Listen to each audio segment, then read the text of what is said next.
In the academic community, it's popular to set the Gospels date so late that Christianity's credibility suffers. In his book, How Jesus Became God, Bart Ehrman writes, the very first surviving account of Jesus' life was written 35 to 40 years after his death. Our last canonical Gospel was written 60 to 65 years after his death. That's obviously a lot of time. Ehrman is implying that a long gap of time leaves plenty of room for embellishments and legends to creep into the picture. And here Ehrman gives us the common scholarly dating of our four Gospels. It's often asserted that Mark was written around 70 AD, with Matthew being written around 80 AD, followed by Luke at 85, and John around 90 to 95 AD. So why do scholars tend to date the Gospels so late? Well, the most popular reason critics give the Synoptic Gospels such a late date is based on how they interpret Jesus' prophecies regarding the destruction of the temple in Jerusalem. In each of the Synoptic Gospels, Jesus predicts that the temple will one day be completely destroyed. Many scholars say that the Gospel writers put these words into Jesus' mouth to make him out to be a more extraordinary prophet. Mark, Matthew, and Luke were reflecting on their own experiences of the events, like when they said that the city will be surrounded by armies or will be burned. The first problem with this argument is that it's based on a bad assumption that Jesus couldn't have predicted the coming destruction of Jerusalem in such detail. But if you know your biblical history, you know that the temple was already destroyed and the city was burned back in 586 BC.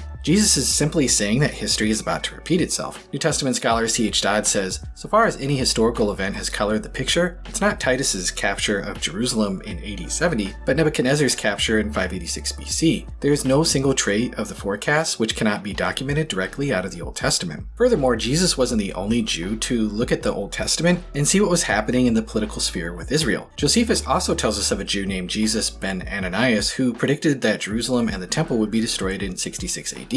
If the Old Testament prophet Jeremiah and Jesus ben Ananias could prophesy about the coming destruction of Jerusalem, there's no reason to think that Jesus couldn't either. But there's an even bigger problem with this argument. The words the evangelist put into Jesus' mouth don't make a whole lot of sense if they are inventing them after the event. When the abomination of desolation shows up, Mark has Jesus say, pray that your flight does not happen in winter. Writing a decade later, Matthew adds nor on the Sabbath. And then later still, Jesus has Luke say, but when you see Jerusalem surrounded by armies, then know that the desolation has come near. Then let those who are in Judea flee to the mountains, let those who are inside the city depart, and let not those who are out in the country enter it. The temple, however, wasn't destroyed in winter, it was destroyed in late August, early September. And if the destruction had already happened, why would Matthew add for his audience a command to pray that the desolation wouldn't take place on the Sabbath? Or why would Luke add a warning for his audience to not enter into the city if the city was already destroyed? It doesn't make a whole lot of sense. So, is there an argument for early dating? Well, there sure is. We know that it's highly probable that Luke uses Mark as a source for his gospel, and we know that Luke wrote the book of Acts. At the end of Acts, Paul is under house arrest awaiting trial before Caesar. We know that Paul probably died in Rome sometime in the late 60s. After being Paul's biographer for a huge portion of the book, this seems like a huge event for Luke to fail to mention. Luke has been keenly interested in what is going to happen to Paul. It's unlikely that he'd cut his narrative off without telling what happened in Paul's hearing if he were writing much later. This is an argument that biblical scholar Adolf Arndt Harnack used, who was not particularly theologically conservative. But hey, isn't this just an argument from silence? I thought you were Mr. Anti-Argument from Silence, Testify. Well, arguments from silence come in many flavors, good, bad, and ugly, and everything in between. If I said, I don't see an elephant in this room, that's probably good evidence that there's no elephant in the room. But if I said I don't see a spider in my room, well, that's a terrible argument because spiders are pretty small and very good at hiding, and we're not always super great at detecting them. That said, others have wondered about this, and someone asked my friend Dr. Lydia McGrew about this particular argument. For those of you who don't know, Dr. McGrew is an analytic philosopher who has specialized in gospel studies over the past decade, having written 3 amazingly excellent volumes on the topic, and I'll link her books in the description down below. And her husband Tim has written a tremendously helpful paper on the argument from silence that was published in a philosophical journal.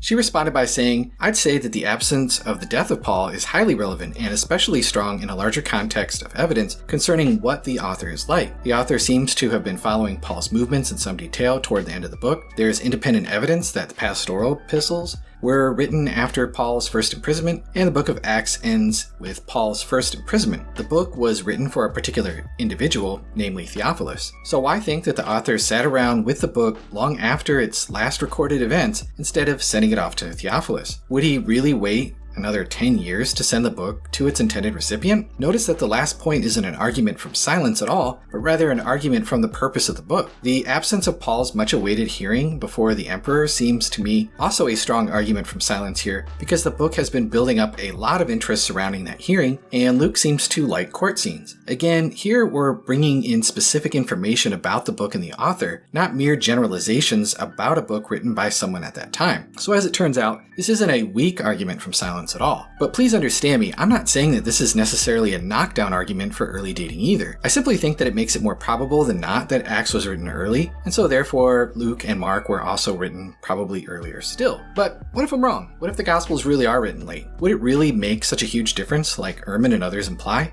Well, no, I don't think so. Even if the Gospels weren't written until the late 1st century, they were still written well within the lifetime of Jesus' apostles and their followers. If Mark and Luke were in their 20s or 30s when they became students of Peter and Paul in the 40s and 50s, then Mark would only be in his 40s at around 70 AD. Luke would be in his 50s when he penned his Gospel. So there's nothing remotely implausible about them writing a Gospel at that age. Likewise, if Matthew and John were in their 20s or 30s when they became Jesus' disciples, sure, they would have been old men when they wrote their Gospels, but it's not entirely crazy to think that they wouldn't want to write down a Gospel before they passed away. And if we can find signs that these writers were habitually truthful, close up to the facts, and scrupulous reporters, then even on a late dating scheme, I believe that we can trust their accounts. It's not as if they probably hadn't repeated or rehearsed over and over what they had written down. We have memoirs and eyewitness statements from Holocaust survivors that we find credible, even though they're taken or written decades after the events. It's equally possible to have an early document written at a distance away from its reported events